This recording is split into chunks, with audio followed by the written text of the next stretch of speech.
So let's see how we can also install our virtualbox.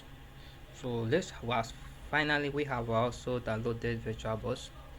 So this virtualbox, now we need to install it on our system for us to be able to begin to virtualize. So what we need to do here is the virtualbox. So what we need to do here is that we need to double click on it.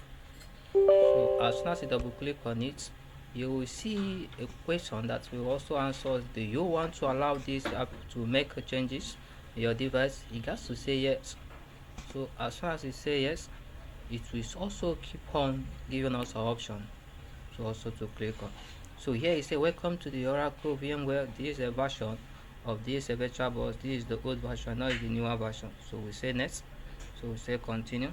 So if your own did not pop up this, that means there will be an error as we also keep on going. So you need to go and also download virtual distributable, or maybe depending on the version of the one you're also using. So we'll say yes as soon as we get to this state to set up. Say yes, then here say yes. So we'll continue until when we get, so we don't need to touch any other thing. So just wait brief. So as we also installed on our system. So as soon as installed, we can also begin to virtualize. So here is it. So it has a shortcut that we can also be launching it on. So here we'll say finish. So we have finally installed virtualbox.